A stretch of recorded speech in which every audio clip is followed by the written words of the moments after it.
They told me not to fly, but I didn't come this far to leave anyone behind.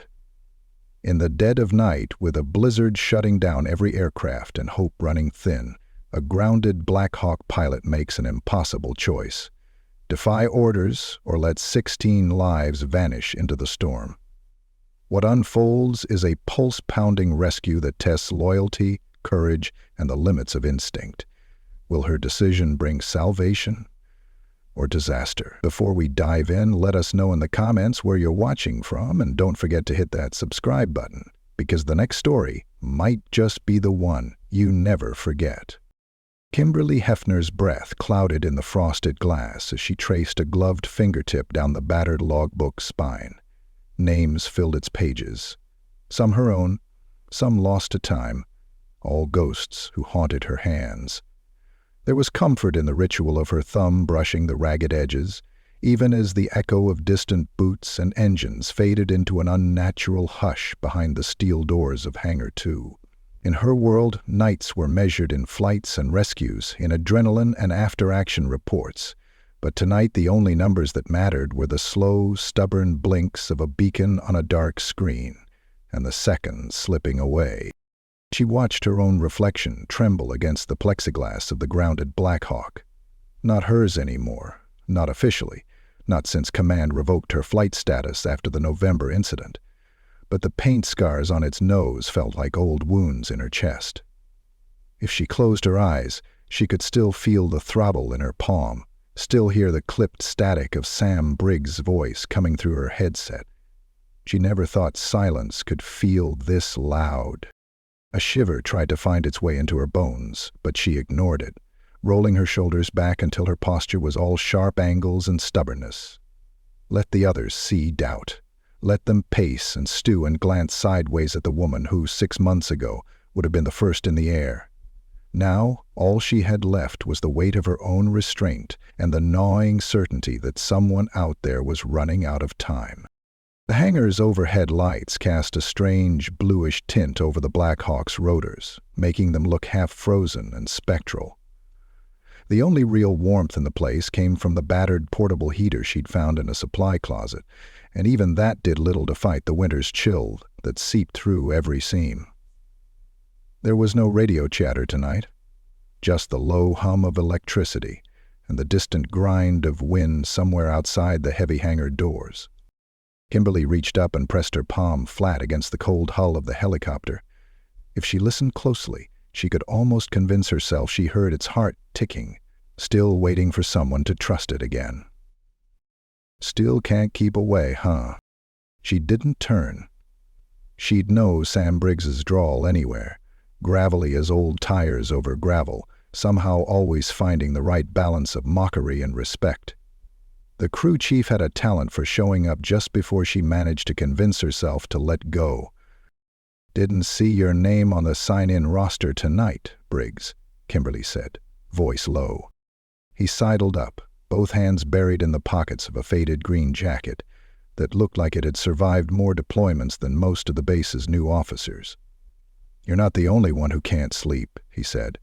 "Heard the rescue team's been running silent for hours. No one says it, but everyone's watching that damn beacon." "It's not your fight," she told him, not quite believing it herself. He gave her a sideways look, all rough affection and dry humor. "The last time you said that, we spent 14 hours evacuating a flooded cattle ranch and a dog with 3 legs. Face it, Cap. Trouble seems to know your name." She wanted to laugh, but couldn't quite find the breath for it. The laughter would come later, if there was anything to laugh about. For now, she just leaned against the Black Hawk's battered nose and listened for any sound beyond the steady hum of waiting. The distant roll of a door startled her. Lieutenant Tom Peterson, impossibly young and stiff in a parka a size too large, stepped into the hangar, clutching a tablet as if it were a lifeline. He blinked at Kimberly, then at Briggs, and tried to muster the kind of authority that fit someone fresh out of officer training. "Captain Hephner, Chief Briggs," he said, hesitating as the cold bit through his resolve. "You both got the alert?" Kimberly nodded once. "Everyone got the alert, Lieutenant, but only a few of us are allowed to do anything about it." He swallowed, Adam's apple bobbing. "Colonel Brooks says all air traffic is grounded until further notice. Visibility's 0, no GPS.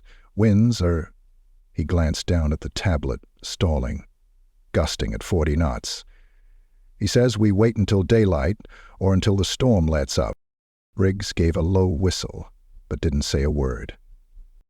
Kimberly folded her arms across her chest, pressing the logbook close. "How long has that beacon been pulsing?" 4 hours, Peterson replied, voice almost apologetic. "Command says the Med convoy lost contact past Sector 7. Radio went dead after the rollover. They're still transmitting emergency, but the signal's weakening." He looked down as if ashamed. "Ground medics can't reach them. Roads are iced over." "And we're supposed to sit here?" Briggs asked, jaw tight. Peterson didn't answer right away. He shifted his weight, the movement stiff and uncomfortable, then finally looked up. "Colonel says the risk's too high. If a bird goes down, no one's coming to pull you out." Kimberly caught herself staring past him, past the crew, past the hangar, seeing only the white void beyond the steel. How many times had she told herself she'd rather risk it all than leave someone behind? But those were stories for people who hadn't seen how quickly hope could die out in the snow. "Understood, Lieutenant," she said, her tone even, masking the storm inside. "We'll wait for further instruction." Peterson nodded, grateful for the lack of argument, and hurried out, boots echoing on concrete. The silence thickened again, pressing in like the cold itself. Briggs let out a breath. "He's just doing his job." "We're all just doing our jobs, Sam," she replied, rubbing her thumb over the logbook's battered cover. "Doesn't mean it sits right." Briggs leaned in, lowering his voice. "You're not the only one itching to move. You know the old crew. Torres, Riley, the rest. They're all hanging around, hoping for some kind of miracle. This base isn't as quiet as Command thinks." Kimberly smiled, faint and fleeting. "You really believe in miracles, Briggs." He shrugged, face breaking into a grin. "I believe in stubborn pilots and crews who don't know how to quit. Besides, nothing about this storm feels right. I've seen you pull off more with less." She almost wanted to argue, but stopped herself. For a moment, she let herself picture the convoy, headlights dimming, batteries dying, a handful of medics and drivers clinging to whatever warmth and hope they could find. She'd been that cold before, and knew how fast the dark closed in. The heater sputtered and clicked, the little flame inside casting wild shadows on the hangar's wall. Kimberly felt the urge to move, check the helicopter, run a checklist, do anything but stand still and wait for word from people who didn't know her, didn't trust her. But she kept herself anchored, trying to draw strength from the machine she wasn't allowed to fly. Footsteps echoed from the other side of the hangar. Sergeant Maria Torres, tall and fierce, with eyes that had seen too much, joined them. Her arms were wrapped around a box of medical supplies, her breath coming out in sharp bursts of frustration. "Anyone else getting tired of waiting for permission?" she asked, voice just loud enough to be heard above the whine of the wind outside. Briggs shot her a grin. "Looks like the band's getting back together." Kimberly looked from Torres to Briggs, feeling a familiar warmth push through the ice. "You're both supposed to be in the ready room," she said. "And you're supposed to be in quarters," Torres replied, raising an eyebrow. "But here we are." The three of them stood in silence for a moment, united in frustration, unwilling to say what was on all their minds. Outside, the storm battered the walls, its roar growing louder with every minute. Torres broke the silence first, nodding at the Black Hawk. "You know, I've never seen a machine look so ready to fly. It's almost like she knows." Kimberly traced a finger over a patch of worn paint. "Or maybe she's just tired of being ignored." Briggs leaned against the hull, arms folded, his gaze distant. "I know Command has their reasons, but—" Torres cut him off. "But we've all been on the other side, waiting for someone to risk it." Kimberly felt the truth of it settle in her gut. There were rules, and then there was the code they all lived by, the one that didn't fit neatly into any briefing or manual. She could feel the weight of the decision building, pressing against her ribs with every breath. A faint, rhythmic pulse from the operations center, a dying beacon, flickered through the frosted glass, the only heartbeat in a night growing colder by the minute. None of them spoke. They didn't need to. Every look, every quiet movement, every shared silence said what words could not.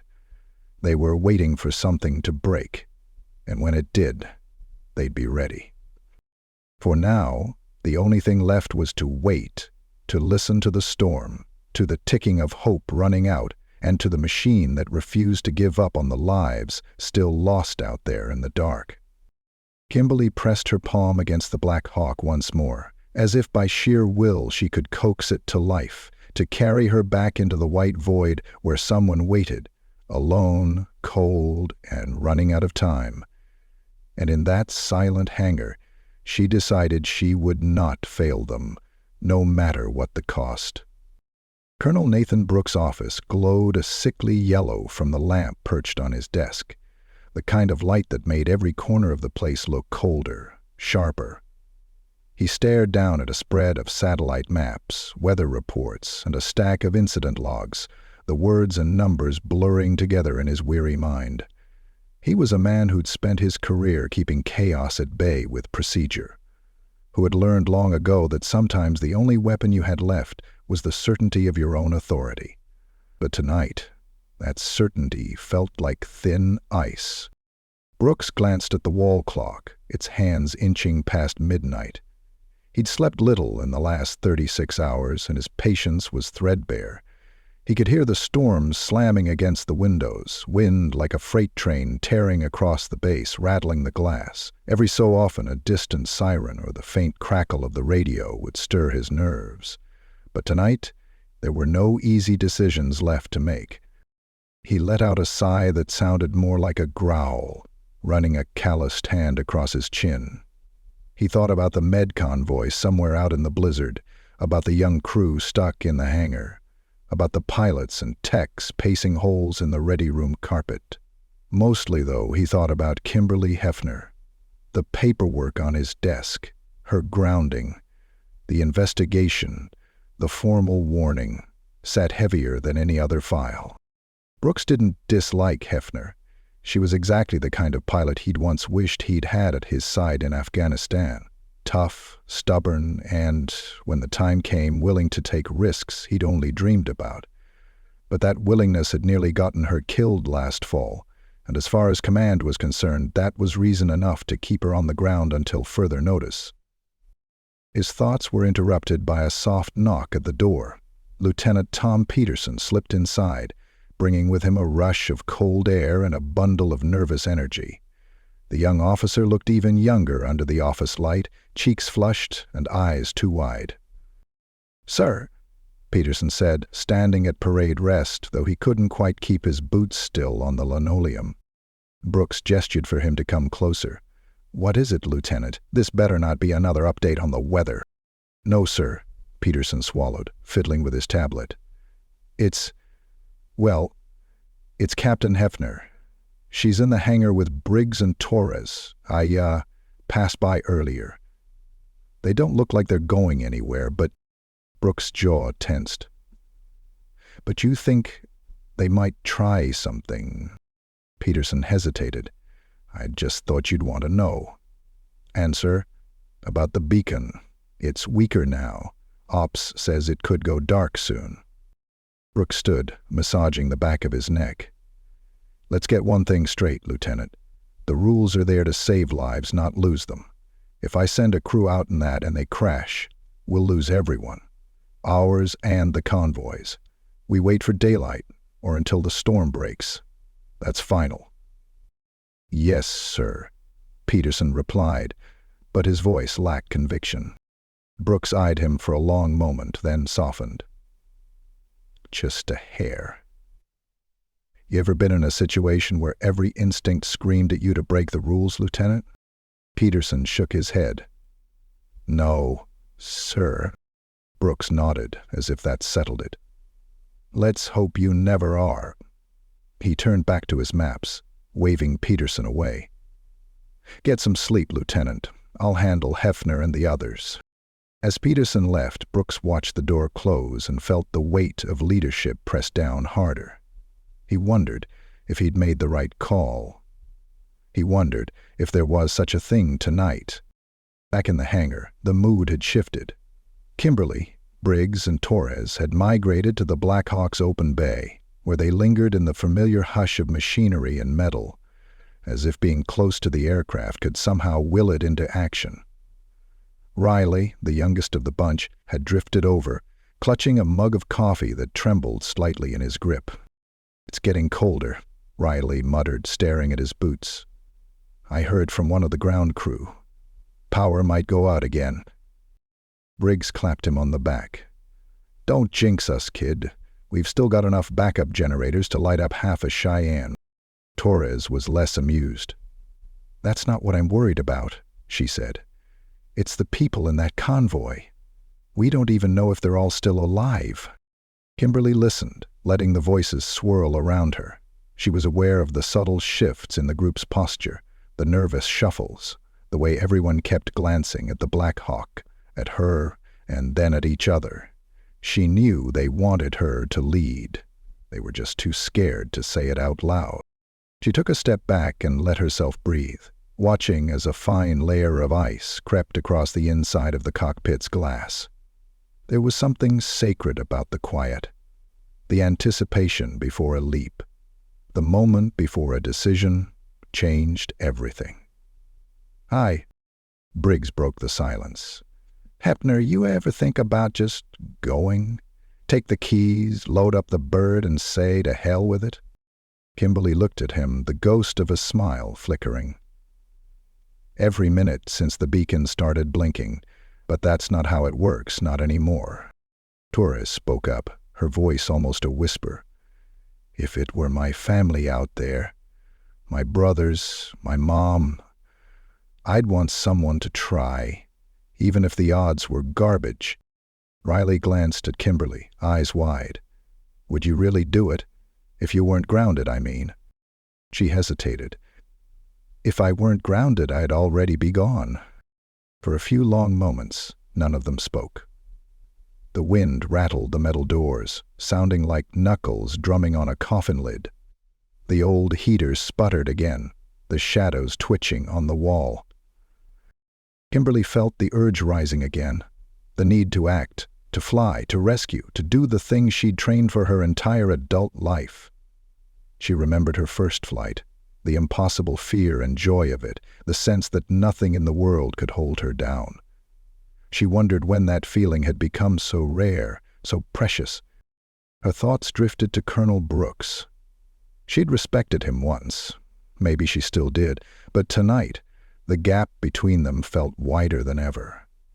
She pictured him hunched over his maps, making decisions with a trembling pen while lives slipped away in the dark. Briggs started pacing, hands jammed deep in his pockets. We're not the only ones thinking about it, he muttered.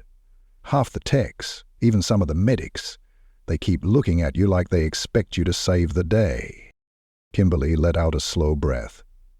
That's a dangerous thing to expect, Sam. He grinned, but it was a tired, sad kind of smile. We didn't sign up for safe, Cap. Torres nodded, her jaw set. We signed up to bring people home. The words lingered, hanging in the frozen air. Kimberly looked at the faces around her. Briggs, Torres, Riley.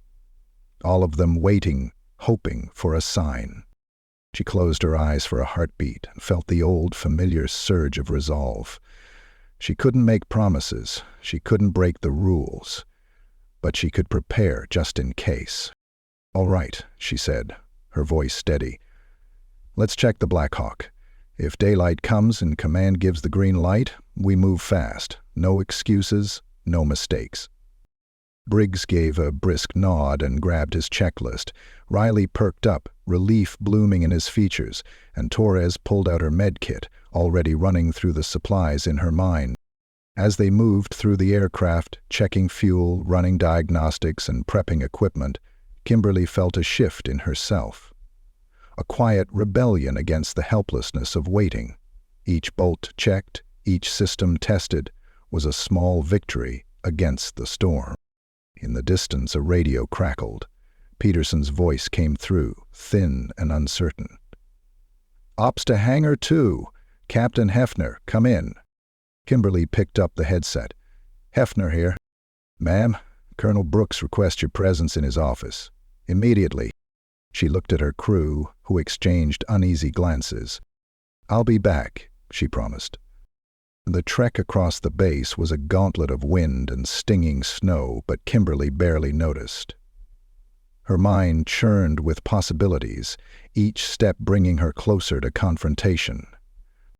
When she entered the colonel's office, Brooks looked up, eyes bloodshot and haunted. He gestured to the chair across from him. "Sit, Hephner." She sat, her spine straight and her hands folded in her lap. The silence between them stretched taut. "Captain," Brooks began, his voice grave, "I know what you're thinking. I know what your crew wants. But my decision stands. No flights until this storm lets up. I'm sorry, but that's final." Kimberly nodded, her face unreadable. "Permission to speak freely, sir?" Brooks considered her for a long moment. "Go ahead. If those were your people out there," she said quietly, "would you still be waiting?" The question landed like a blow. Brooks looked away, his shoulders sinking. "I don't know," he admitted, "but I can't risk more lives. Not again." Kimberly stood, a quiet determination in her posture. "We'll be ready. If daylight comes, we'll move fast." Brooks nodded, weary resignation clouding his face. She left the office and stepped back into the raging night. All across the base, men and women waited, caught between orders and duty, between fear and hope. Back in the hangar, her crew was waiting for her, eyes sharp and expectant. She looked at them, at the Black Hawk, at the battered beacon's pulsing light. "Gear up," she said, voice barely above a whisper. "We wait for the call, but we'll be ready, no matter what." And as the storm howled outside, Kimberly Hephner felt the last of her doubts harden into resolve. Tonight, she was a pilot again. Tonight, she would not surrender. Every minute in the hangar ticked by with a heaviness that weighed on Kimberly's chest. The storm battered the walls with relentless fists of wind and ice, as if the sky itself wanted to break inside. But within those steel ribs, the energy shifted from frustration to something sharper, a sense of quiet, focused rebellion. Kimberly moved through the Black Hawk's belly, her hands moving with familiar confidence across the panels and dials, her crew orbiting around her, each person lost in their own world of preparations and doubts. Riley was the first to speak, breaking the hush with his usual nervous chatter. "What if the fuel lines are frozen? What if we get airborne and the hydraulics go?" He looked at Briggs, seeking reassurance, but the older man just grunted and kept working the pre-flight checklist. "Then we improvise, kid," Briggs replied, his voice as calm as gravel underfoot. "That's why we run these checks 3 times over." Torres was methodical as ever, laying out her medical kit in the cargo bay, counting vials and bandages with the care of someone who knew what chaos could do to order. She kept glancing at Kimberly, her dark eyes flickering with both hope and doubt. "You sure about this, Cap? Brooks could have us all court-martialed if we're caught prepping for a mission that isn't approved." Kimberly paused, her gloved hand resting on the edge of the pilot's seat. "No one's flying yet," she said, her voice quiet but carrying. "We're just making sure she's ready if the call comes. That's what good crews do." But they all knew it was more than that. They were pushing the edge of protocol, each action inching closer to outright defiance, and the tension in the hangar was thick enough to taste. Outside, the storm roared on, white against black, an endless curtain hiding whatever might be left of the med convoy. For a moment, Kimberly closed her eyes and imagined herself in that truck, cold, hurt, waiting for someone to come, praying that someone would break the rules if it meant saving a life. Peterson's voice came through the intercom, sharp and strained. "Base command says the beacon is almost out. You're not to leave the hangar unless authorized. Colonel's orders, Captain." She keyed the radio, keeping her tone neutral. "Copy that, Lieutenant. Standing by." "Standing by." The phrase burned on her tongue. Standing by while people died out in the white, while the chance of rescue faded with every second. Briggs shot her a look as she set the headset down. "We all know you're not the standing by type, Cap." Kimberly's lips quirked in a wry, humorless smile. "I'm not the only one." She checked the altimeter, the fuel gauge, the battery. Every click and flicker of the cockpit brought back old instincts, old comforts. She wondered if she could still feel the hum of the rotors in her bones, or if command had finally managed to ground that out of her, too. "Fuel's good," Riley reported, his voice steadier now. "Avionics, well, the GPS is still shot, but everything else checks out." Torres looked up from her bag, her face shadowed in the half-light. "We get lost out there, we're done." "We won't get lost," Kimberly said. "I know this valley. I could fly it blindfolded." Briggs snorted. "Let's hope it doesn't come to that. My old heart can't take another one of your hero landings." Kimberly managed a small laugh, but her eyes were already fixed on the map taped to the bulkhead. The convoy's last coordinates, Sector 12, near the old logging road, marked in red. If the beacon died, it would take more than luck to find them in this blizzard. The hangar doors groaned as someone pushed through. Maria Torres straightened, expecting command, but it was instead a shadowy figure bundled in layers. A tech from the night shift, eyes wide, breath fogging in the cold. "Heard you folks might try something stupid tonight," the tech whispered, glancing over his shoulder. "If you need a little help with the doors, well, I might be around if you get the word." Briggs flashed a grin. "Didn't see anything, right?" "Didn't see a thing," the tech replied, disappearing just as quickly as he'd come. Kimberly's pulse quickened. There it was again. The old code. The unspoken network of people who knew the difference between orders and duty, who would look the other way when it mattered. She felt a surge of pride and a little fear for what they were about to do. Peterson's voice came back on the radio, more urgent now. "Command sending out an update in 5. Everyone's to remain in position. No unsanctioned movement." Briggs rolled his eyes. "They think we're children." Kimberly turned to her crew, each face lit by the blue glow of emergency lights. "We're not going until we're sure there's no other way. But if command won't let us go when the beacon dies, we move. Everyone clear?" Riley's face paled, but he nodded, swallowing his nerves. Torres zipped up her kit and moved to the door. Briggs gave a little salute. They gathered by the helicopter, going over every step, every protocol, one last time. It was a ritual, half prayer, half battle plan. Outside, the wind shrieked louder, as if sensing what they were about to risk. Time slowed. The waiting stretched, punctuated only by the blip-blip of the dying beacon on the monitor in the corner. Each pulse was slower, weaker. Kimberly found herself staring at the clock, measuring hope against minutes. Finally, Peterson himself appeared at the hangar door, his face drawn, hat pulled low against the cold. He looked at each of them in turn, searching for something. Fear, perhaps, or defiance? He settled on Kimberly. "You can't," he said softly, but there was no fight in his voice. "If you go, Brooks will come down hard." Kimberly met his gaze, steady and calm. "Would you rather we do nothing and let them freeze?" Peterson shook his head, lips pressed tight. I don't want to be the one who gives you the go. I don't want to be the one who tells you no, either." She stepped closer, lowering her voice. No one's asking you to do anything except keep your eyes open. If you hear a Black Hawk take off in this storm, well, maybe it was the wind. He hesitated, torn between rules and his conscience. If you get caught, we'll deal with it when we're back, Briggs cut in, his hand on Kimberly's shoulder. Let us do our job, Lieutenant. Torres gave Peterson a rare, reassuring smile. You'll still be here when it's over. So will we.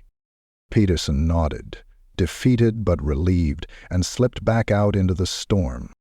As the hangar fell silent again, Kimberly stared at her crew, her friends, her family in this wild, frozen world. Check everything one more time, she ordered. If we go, we don't come back empty. Riley hustled to his post, checking hydraulics. Torres ran through the med kit, counting doses and warming IV bags between her palms. Briggs fired up the auxiliary power, letting the old bird hum, soft and low, as if coaxing her to life. Kimberly walked a slow circuit of the Black Hawk, palm pressed to the metal, whispering encouragement to herself and the machine.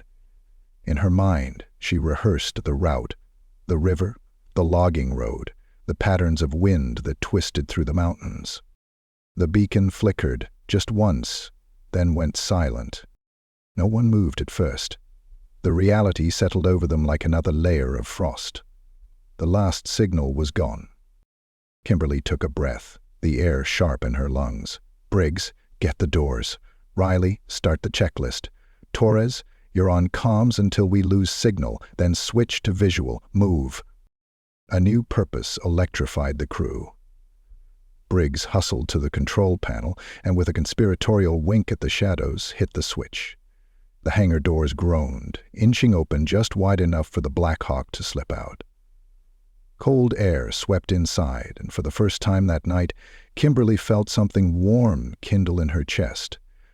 A hope that maybe, just maybe, this would be enough. They scrambled into the cockpit, each motion practiced and precise. The rotors spun up, the bird vibrating with restrained power. Kimberly gripped the stick, her heart pounding with fear and exhilaration. Riley's voice crackled over the headset. Ready when you are, Cap. Kimberly scanned her crew, then looked through the windshield at the endless white. This is it. We go quiet, we go fast, and we come back with everyone. No one gets left behind. Briggs gave her a thumbs up. Torres murmured a quick prayer. Riley's hand trembled, but he nodded. Kimberly nudged the throttle forward, feeling the Black Hawk surge under her command. The storm howled outside, but in that moment there was nothing but the mission and the unbreakable bond of the people who dared to go against the storm. The moment the Black Hawk lifted from the ground, the storm swallowed them whole. It wasn't like flying into a cloud or fog. It was like being buried alive in motion, encased in moving snow so dense the world disappeared in a heartbeat. Kimberly Hephner kept her hands steady on the cyclic and collective, her breath slow, eyes flicking across gauges, listening more to the vibrations in her seat than anything the useless horizon might offer. Outside, the wind tore at the fuselage, a constant scream just beyond the glass. Visibility was gone. Completely. We're committed, she said into the headset, not as an announcement but as a fact, shared with herself, her machine, and the storm. Riley's voice answered, tight and pitched with adrenaline. Avionics still holding. Barely. No GPS lock, but we're maintaining altitude. Heading 0 to 0. Copy, Kimberly said. Briggs, you've got eyes on our internal systems. All green, Briggs replied from behind her, the hum of familiarity in his voice. No vibrations, I don't expect. Fuel flow stable. This bird still knows how to fly. Torres knelt in the rear of the cargo bay, strapping down her medical equipment with practiced hands. Her voice came through calm, almost bored, like she was just another paramedic on another night shift. Vitals monitors prepped. I've got trauma blankets, IVs, dextrose, and pressure kits.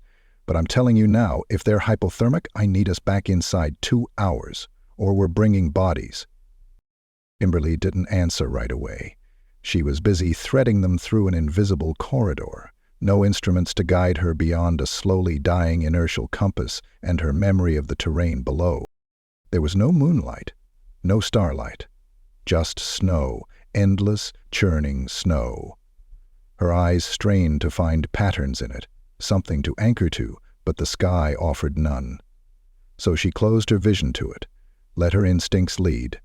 She remembered how the land curved past Sector 12, a shallow ridge, a power cut, then a valley where the old logging road dropped off and wrapped into the lowlands. She'd flown it a dozen times. Once in fire, twice in rain, never in this. Wind buffeted the aircraft from the side, a sudden slap of force that jolted the fuselage. "Brace," she called, compensating immediately, right foot forward on the pedal, pushing the nose level. "Gusts at 55 knots, Riley shouted. "Correction, make that 60. Kimberly swore under her breath. "We're not adjusting course." "I've got it." The Black Hawk bucked again, a surge of turbulence lifting them 3 feet before gravity snapped them back. Everyone grunted at the jolt. Torres's voice cut through the noise, dry as ever. "That better be the worst of it, Cap. I don't do mid-air CPR." "Keep talking like that," Briggs replied, "and I'll fake a heart attack just to shut you up." The banter helped. It always did. Not because it made the danger any less real, but because it meant they were still breathing, still present, still together. A long minute passed in silence, the rotors slicing the air like the edge of a knife. Kimberly scanned the console again. Static filled her headset intermittently. No comms out, no feedback in. It was just them and whatever waited out there in the snow. "Coming up on the ridge," she said. "Should be near the old radio tower, if it's still standing." "Copy," Riley said, leaning forward against his harness. "I think I've got a shadow at 10 o'clock. Could be terrain." Kimberly tilted the stick, adjusted the pitch. The helicopter banked slowly, carefully, revealing a ghost of shape through the snow. A jagged line. Trees, maybe. Power pole. "That's the right slope," she said. "We're close." Riley pointed at the altimeter. "We're dropping. 30 feet too low." "I'm correcting. Get ready for visual sweep." Torres stood, bracing herself with one arm. She pressed her goggles tight against her eyes, scanning the whiteness beyond the cargo door. "Nothing but drift. Snow's blowing sideways. Can't see squat." The snow had changed. Thicker now, falling faster. Even with the landing lights on, the beam vanished just inches in front of the nose. The ground could have been a mile away or 6 feet, there was no telling. Kimberly dropped their altitude slowly, carefully, skimming across the valley basin. "Slowing to 40 knots, she said, easing back on the collective. The engines groaned but held. Briggs leaned in over her shoulder. "You think they've sheltered somewhere off the road?" "I'd bet my bars they have," she said. "That terrain down there, you roll, you don't stay on pavement. You find whatever ditch gives you cover and hope the snow doesn't bury you." "Even if they're there," Torres said, "we won't see them until we're right on top of them." "Then we better be ready to land fast," Kimberly said. "Riley, anything at all on thermal?" The young crewman tapped at the monitor, its screen flickering in protest against the interference. "I'm getting a cluster. Could be heat signatures, could be noise. They're small, low to the ground, about 60 meters east of the road." Kimberly's heart leapt. "Show me." Riley pointed to the monitor. A faint blur hovered in a vague cluster. A warmth against the cold. "That's them," she said. "Has to be. Brace. We're going in." Briggs immediately shifted to the jump seat, double-checking harnesses. Torres swung the med pack over her shoulder and pulled her hood up tight. "Landing gear down," Riley called. Kimberly lowered the Black Hawk into the whiteness, watching the ground rise up in invisible inches. Every movement was by feel, no feedback, just gut. The helicopter thumped hard, skidding slightly before settling. "We're down," she said. "Go!" Torres and Briggs jumped out first, followed by Riley with the floodlight. Snow surged around them in waves. The rotors above blasted the ground like a hurricane. Kimberly kept one hand on the throttle, eyes scanning the perimeter, barely able to see through the white. Then, movement. A shape stumbled out from behind a snowdrift. Then another, covered in blankets, limbs bundled in torn gear, eyes wide with disbelief. "Contact!" Briggs shouted. "It's them!" Torres was already checking vitals, shouting orders over the wind. 4 critical. Hypothermic, 1 unconscious. Get them in!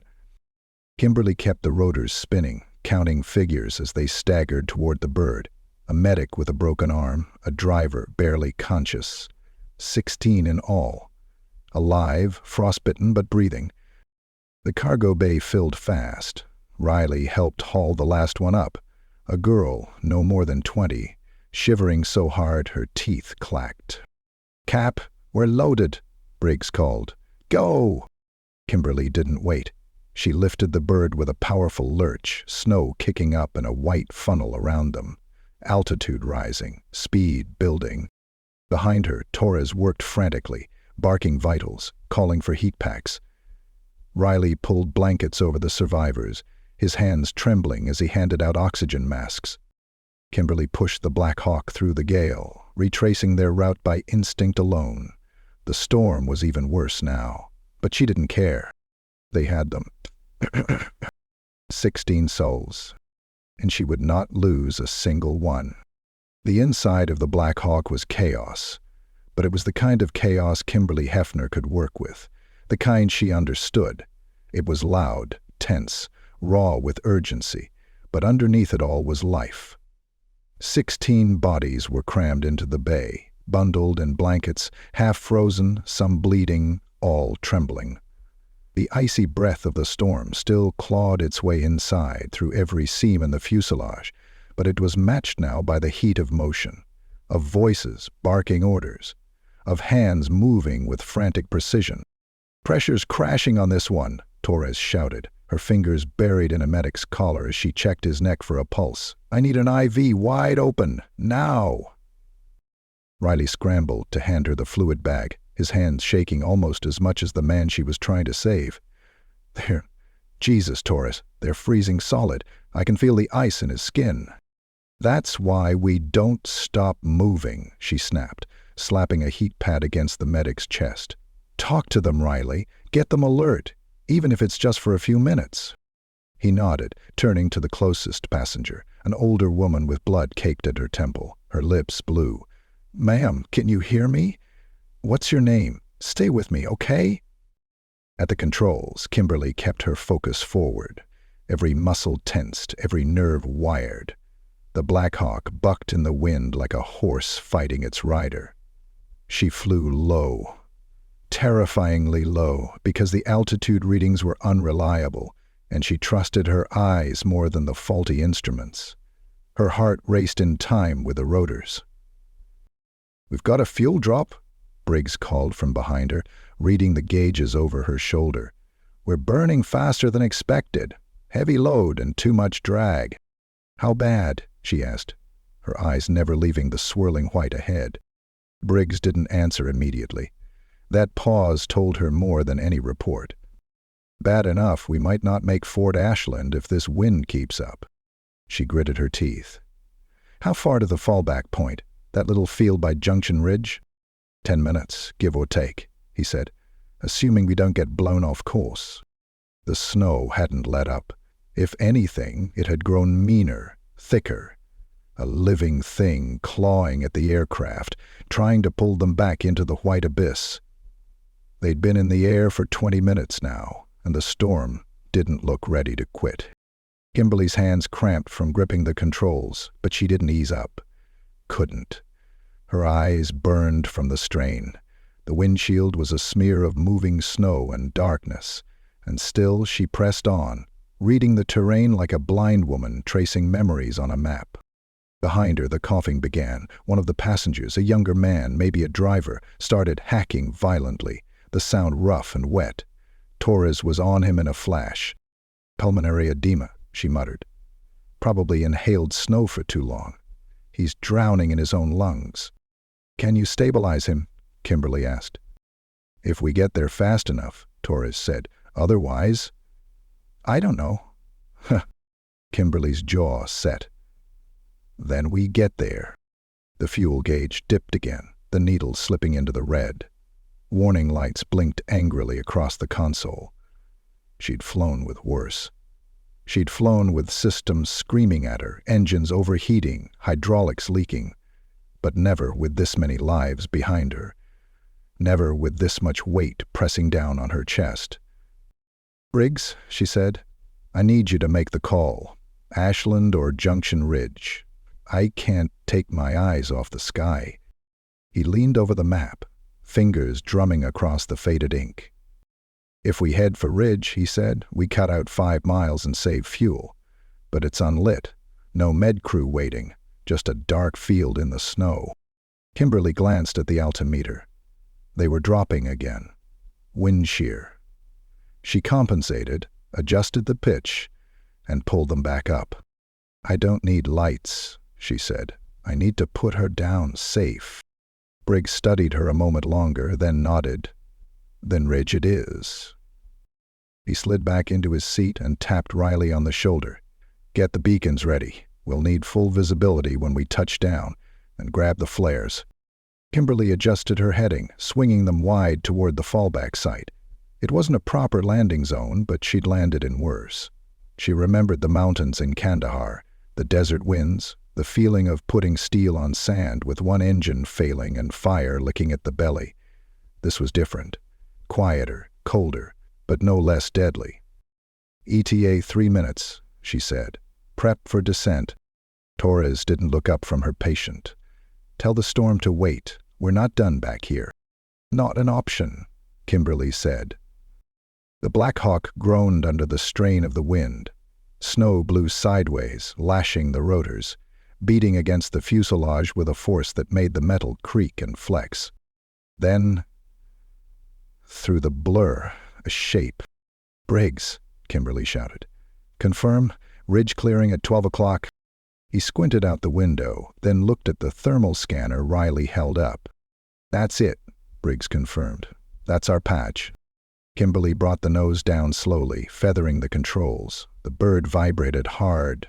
Wind curled under the skids, lifting them unpredictably. She fought it, arms aching, knuckles white. 30 feet, Riley called out. We're drifting. She adjusted again. The snow kicked up, a swirling column around them. Visibility 0. She had to trust the feel, the balance. 10 feet. 5. And then, contact. A jolt. The Black Hawk hit the ground hard, bounced once, and settled into the frozen earth. We're down, Kimberly shouted. Kill the rotors. Briggs powered down the engines, the roar slowly fading into a low whine. Then silence. Everyone out, Torres yelled. We need heat and light now. Riley and Briggs leapt out, flares in hand, planting them around the edge of the makeshift landing zone. Their glow cast long, eerie shadows across the snow, painting the white world in reds and oranges. Inside, Torres moved quickly, checking pulses, stabilizing IVs, adjusting oxygen masks. Kimberly moved to help, dragging one of the more unstable passengers closer to the heater pack they'd rigged near the door. The wind howled around them, but they were no longer flying blind. They were here, alive. The cold bit deep, but hope burned hotter. Kimberly stood in the doorway of the Black Hawk, watching the storm swirl around her, her face streaked with sweat and snow. They're alive, she whispered. Behind her, Torres looked up. For now. Not for now, Kimberly said. For good. And somewhere beyond the edge of the storm, a distant hum engine signaled that the call had gone through. It was coming. They had found them. And they would not be lost again. Kimberly didn't let herself breathe until the rotor blades came to a full stop. For a few seconds, all she could hear was the wind screaming across the field and her own pulse hammering in her ears. Then came the voices. Briggs barking coordinates into the handheld, Torres calling out vitals, Riley shuffling past with heat blankets dragging from his arms like tattered flags. 16 lives huddled in the back of the Black Hawk, barely conscious, barely clinging, and they were still one long, brutal flight away from safety. "Medevac en route from Ashland," Briggs reported, ducking into the open side door. "Estimated arrival?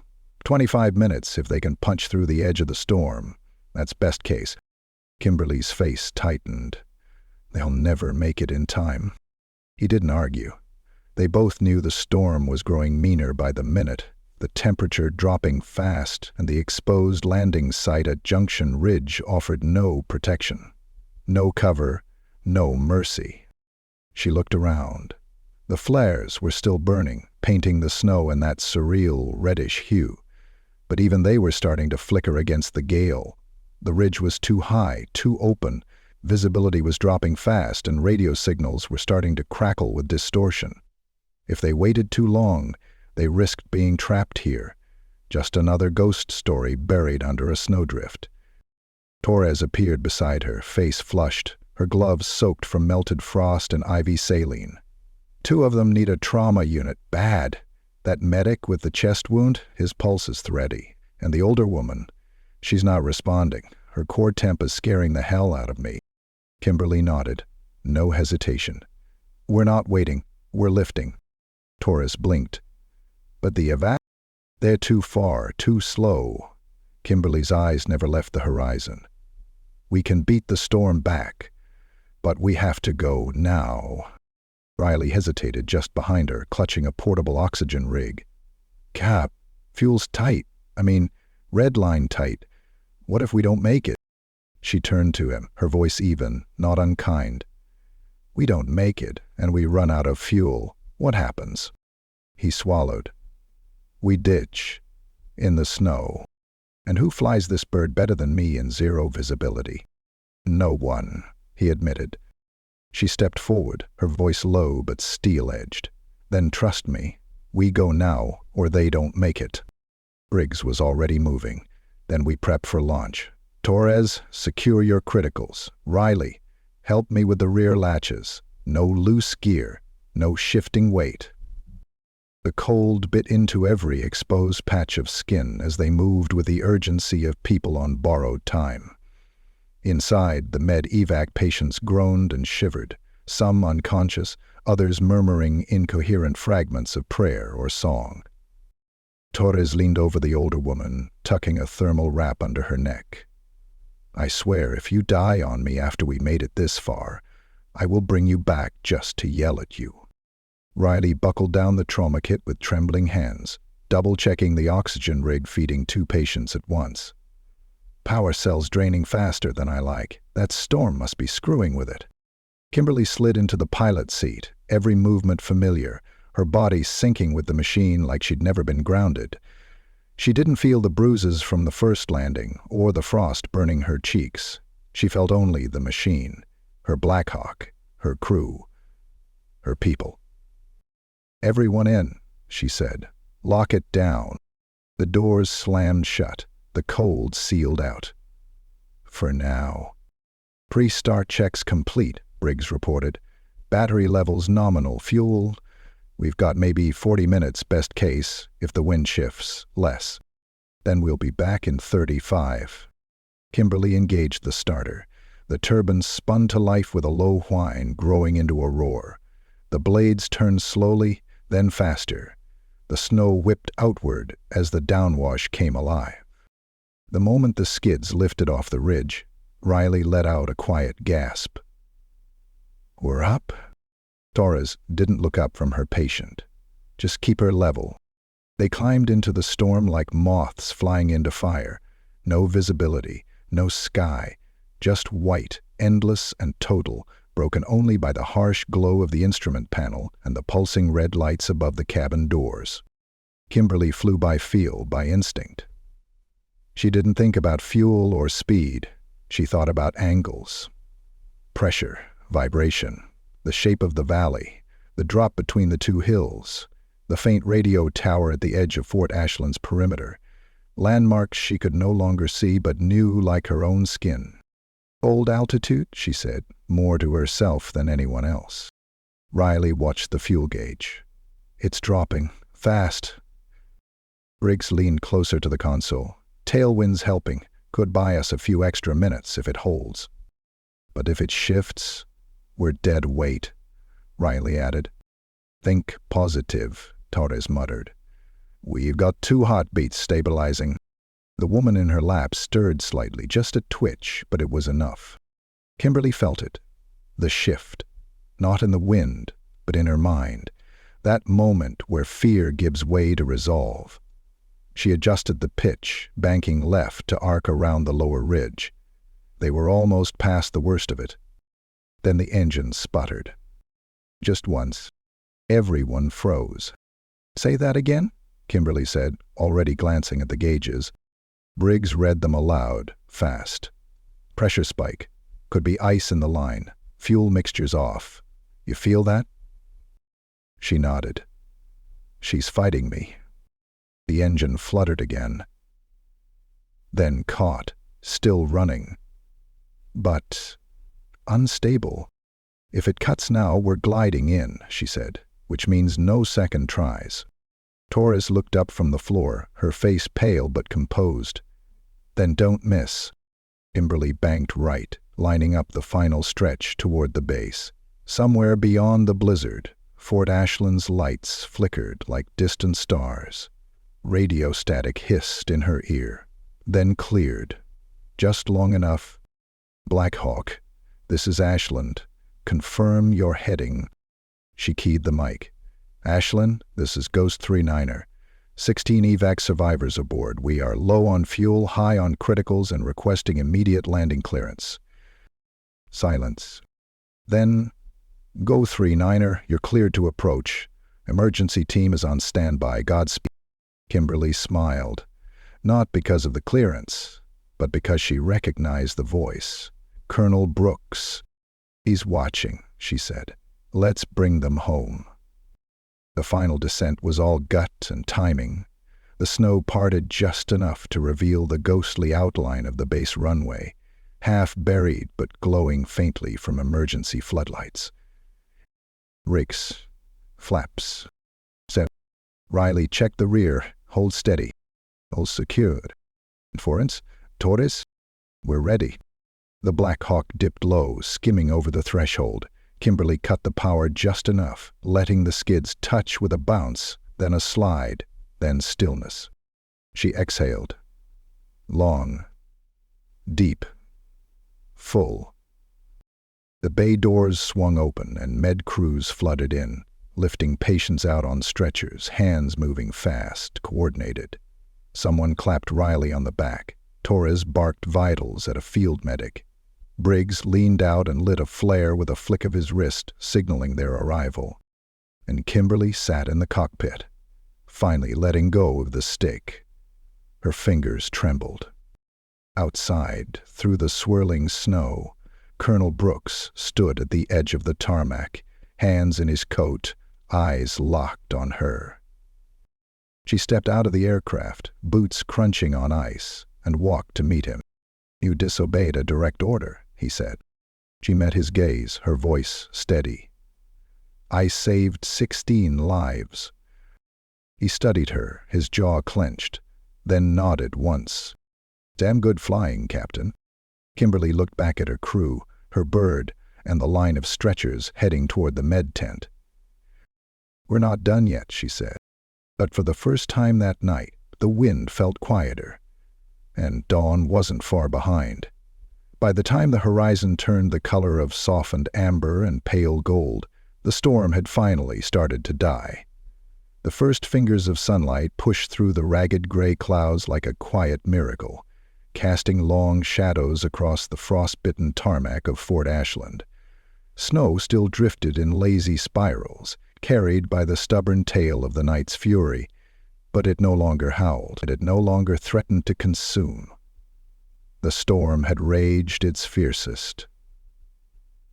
And lost. Inside the base's main medical hangar, the warmth hit like a wall, Space heaters lined the interior, humming beside the low voices of medics and nurses moving briskly from bed to bed. The 16 survivors, once barely clinging to life, now lay wrapped in thick blankets and surrounded by oxygen tanks and heat lamps. IV lines dangled like lifelines from poles. Monitors beeped their steady rhythms, some faint, some strong, but all alive. Kimberly stood near the entrance, arms crossed, her flight suit still dusted in snow and streaked with smudges of dried blood and engine oil. She hadn't changed, hadn't sat, hadn't even removed her boots. Her body ached, her joints felt carved from stone, but she wouldn't let herself rest, not yet. Across the room, Torres was checking vitals for the younger medic they'd rescued, the one who had coughed blood and drifted in and out during the return flight. Now he was awake, eyes wide, tracking her every movement.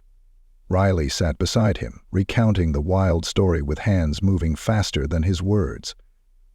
Kimberly could only catch bits and pieces, and the bird was skidding sideways, I swear, but Cap just pulled us down like it was nothing, like we were sliding into home plate. Torres rolled her eyes, but let the kid talk. Let him feel what he needed to feel. It wasn't just adrenaline, it was purpose. Pride, the knowledge that what they'd done had mattered. Outside, the Black Hawk sat where she'd landed it, frozen, battered, paint-chipped, one landing light cracked, but still proud, still whole. She had done what others said couldn't be done. Kimberly had promised she'd bring them back, and the bird had kept that promise with her. Briggs walked up behind her, carrying 2 steaming mugs of instant coffee. He handed her one without a word. She took it, nodding her thanks. Still tastes like burnt socks. Always has. You just never noticed before. They stood in silence, watching their people recover. Watching the light grow stronger across the floor. Brooks appeared a few minutes later, stepping through the wide hangar doors with his coat pulled tight around his shoulders. His eyes swept the room, pausing on each bed, each crew member, and finally resting on Kimberly.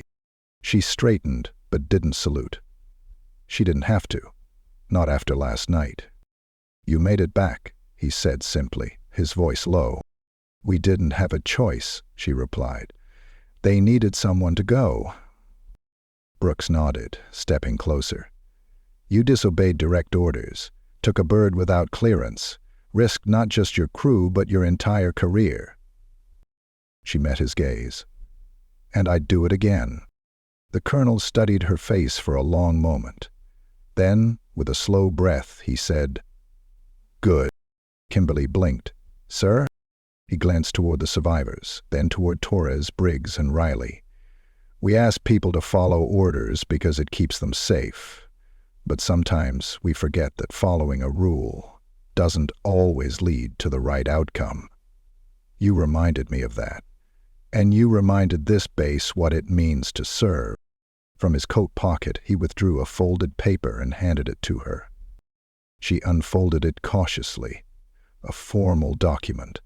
Her suspension lifted, her flight status restored. A notation at the bottom, commendation pending review.